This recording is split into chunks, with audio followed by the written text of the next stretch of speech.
শুভ বিপ্লব জানিয়ে আমি একটা নির্দিষ্ট বিষয় নিয়ে এখানে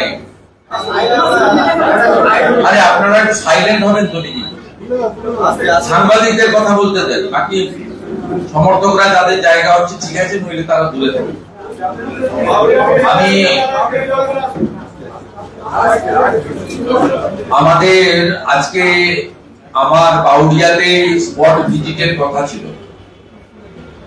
এবং আমার বিধানসভার অফিস থেকে আমার প্রাইভেট সেক্রেটারি 9 তারিখ থেকে জেলার এসপি কে এবং ডিজিপি কে মেল করেছেন যাতে লিডার অফ অপোজিশনকে আহতদের সঙ্গে, ক্ষতিগ্রস্তদের সঙ্গে এবং পবিত্র মন্দির ভিজিট করতে দেওয়া হয়।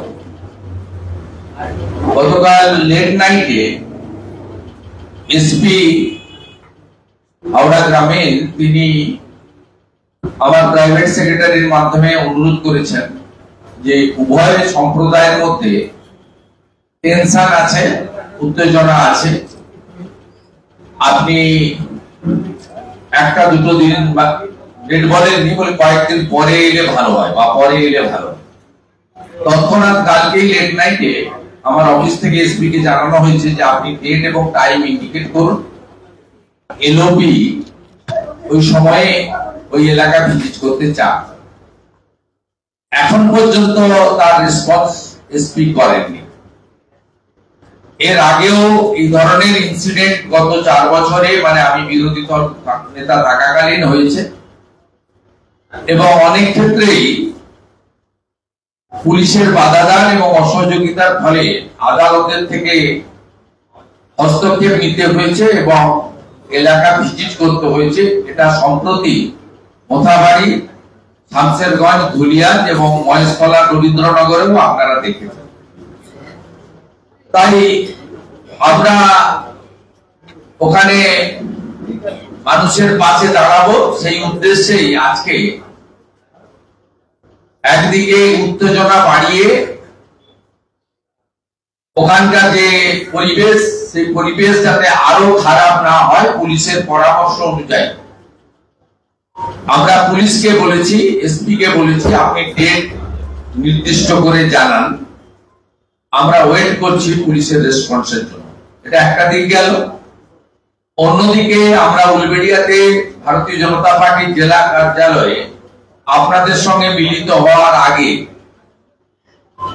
ভারতীয় জনতা পার্টির স্থানীয় মন্ডল সভাপতি রবীন্দ্র সাধুখা সহ যে 7 জন হিন্দু বীর তারা গ্রেপ্তার হয়ে আছেন, তাদের পরিবারের সঙ্গে মিট করেছি।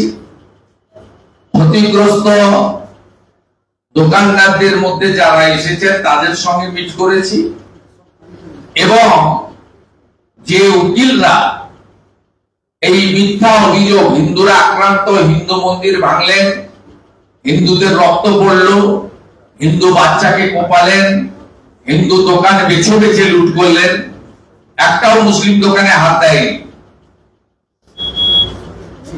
এরা আনাজ পর্যন্ত লুট করে নিয়ে গেছে। সেই জায়গায় আমাদের লয়ার টিমের সঙ্গে আমরা মিটিং করলাম, ফুল লিগ্যাল সাপোর্ট আমরা দেব। আমি খোঁজ নিলাম যারা জেলে আছেন তাদেরকে কি ব্যবস্থা নেওয়া হয়েছে। আমাদের জেলা সভাপতি এবং প্রাক্তন সভাপতিরা, স্থানীয় নেতৃত্বরা জেলখানায় গিয়ে তাদের সকলের সঙ্গে দেখা করে নিয়ম মেনে জেলের অনুমতি নিয়ে তাদেরকে পাশে থাকার বার্তা দিয়ে এসেছেন। আমরা যে 2 জন পিসিতে আছে তাদের পরিবারের সঙ্গে কথা বললাম। তাদের মধ্যে একজনের নাম হলো সুমন, একজনের নাম হলো রোহিত। আজকে সকালে সুমনের স্ত্রী যখন দেখা করতে যায় তখন সুমন বলে যে 10-12 ঘন্টা অন্তর অন্তর জিজ্ঞাসাবাদের জন্য ডাকা হচ্ছে এবং ফিজিক্যাল টর্চার করা হচ্ছে। এই খবরটা উদ্বেগের।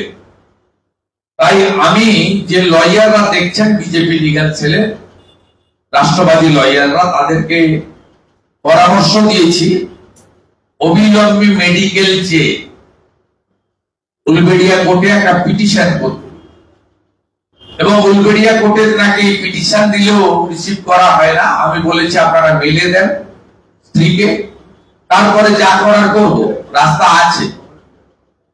দ্বিতীয়ত, আমি স্থানীয় নেতৃত্বের ফোন থেকে ওখানকার ওসি যিনি আছেন বাউরিয়া, মিস্টার সুমন্ত দাস, তার সঙ্গে কথা বললাম।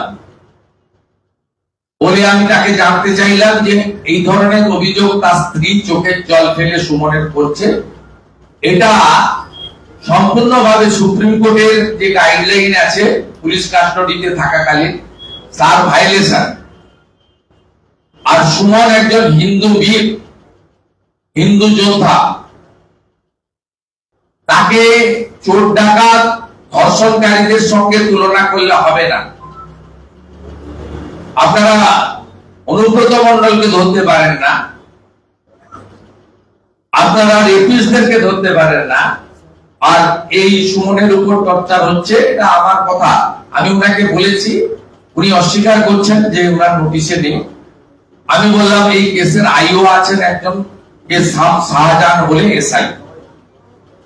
আমি ওসিকে বলেছি, দেখুন মোগল পাঠান আমলে শাহজাহান ছিল, সেই শাহজাহানদের রাজত্ব এখন নেই। আপনার এসআই কে আইও কে বলুন গণতান্ত্রিক ভারতবর্ষের সংবিধান মেনে তার যে ডিউটি সেটা করতে, এবং পিসি চলাকালীন সুপ্রিম কোর্টের যে ডাইরেকশন আছে সেটা মেনে চলতে হবে।